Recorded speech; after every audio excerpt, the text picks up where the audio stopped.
trust me, this product really gives you the best glow. The glow you've always wanted, the glow you deserve.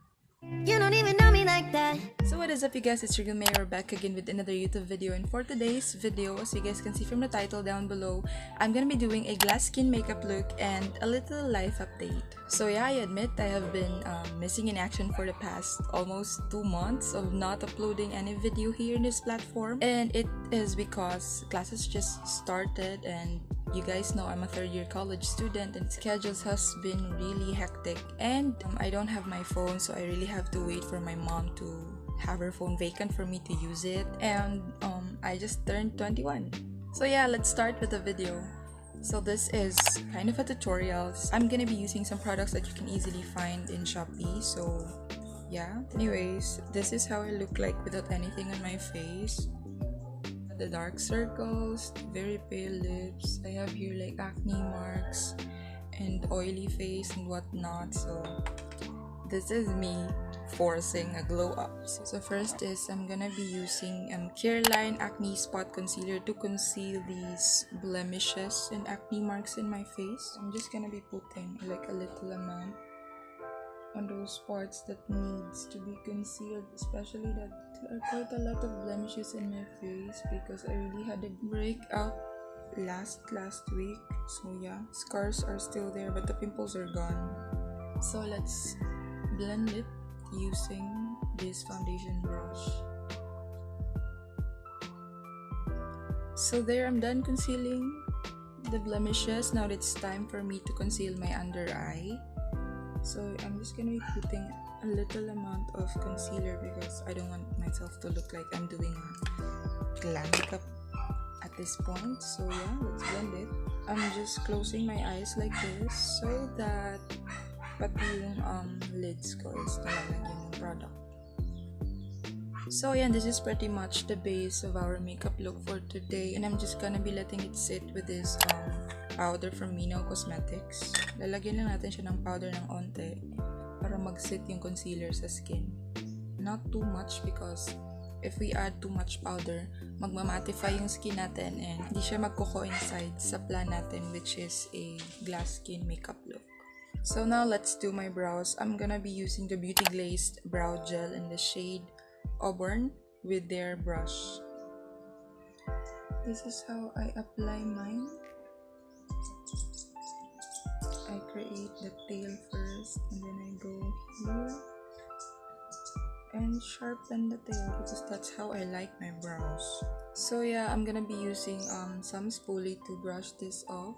Just make sure to use your spoolie upwards or in an upward motion so that you can brush off your brows into a shape.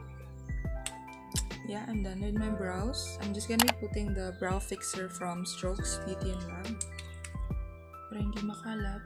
And yeah, bakit ko ba nilagyan ng glass skin kung hindi ko naman ipapakita kung paano ko siya gagawin?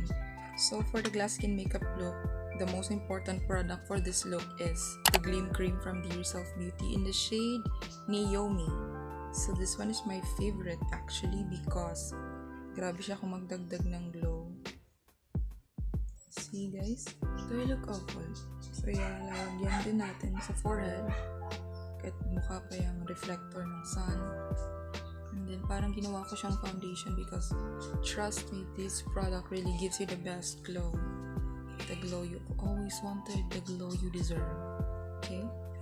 So I'm just gonna blend all of this product in my face, and instead of using a brush or a sponge, I'm gonna be using my finger because I find it easier that way. So yeah, third year college na, kaka-birthday ko lang. And then, what else? So, I don't have a phone, that's why medyo mahirap for me to film.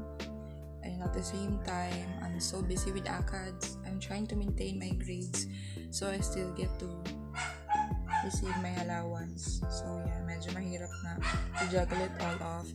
And yeah, I have a business, Ursujuan. We sell scrunchies and cosmetics.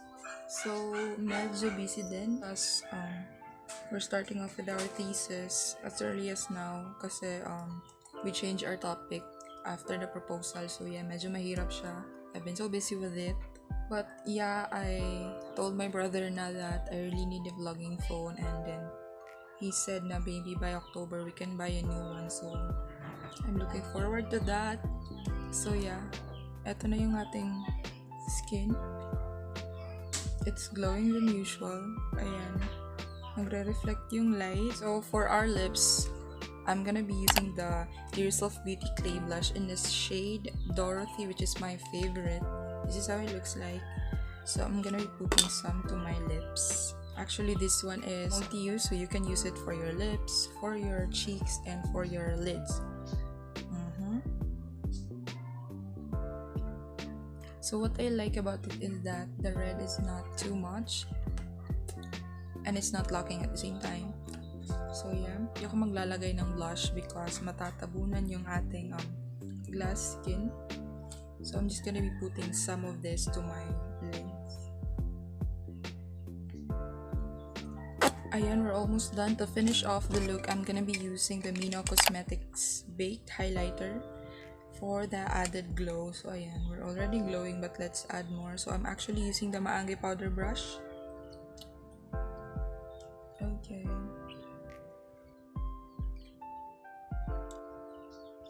Glow, glow, glow. And I'm gonna be using my finger to add a little highlighter to my brow bone. Ayan.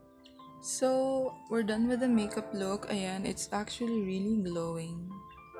I just don't have the enough lighting needed for you to see it, but yeah. So, ayan, I'm just gonna be fixing my hair, and while I'm doing this, let's talk about what I got from my birthday. I actually got nothing. I mean, a few people, maybe 3 people actually are asking me what I wanted them to gift me, but hindi ko pa sila nare-reply as to what I want. And then, instead of getting physical gifts, I actually got emails from different brands.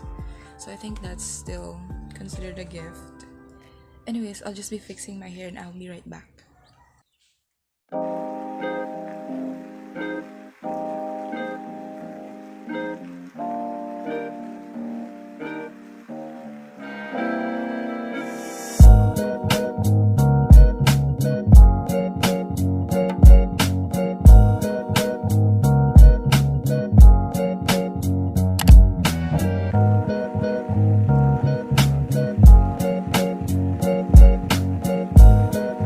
So, ito na nga ating final look. Ayan, as you guys can see, it's just a simple makeup look. Pero yung ating skin is glowing because of the beam cream and the baked highlighter. So, ayan.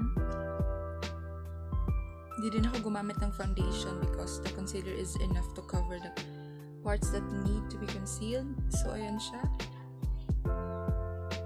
So, I don't know kung kailan ako ulit makakapag-upload, but I'll try my best to catch up para hindi nyo ako ma-miss ito sa channel ko. And yeah, about the giveaway pala, I'm gonna be doing a giveaway, but I'm still thinking of what to do as a giveaway. So yan, abangan nyo din yan. So yan, that is all for today's video. If you like this video, please give it a thumbs up. And if you haven't subscribed to my channel, please click the subscribe button and the notification bell so that you get the latest updates from my latest videos. That is all. See you in my next video. Bye!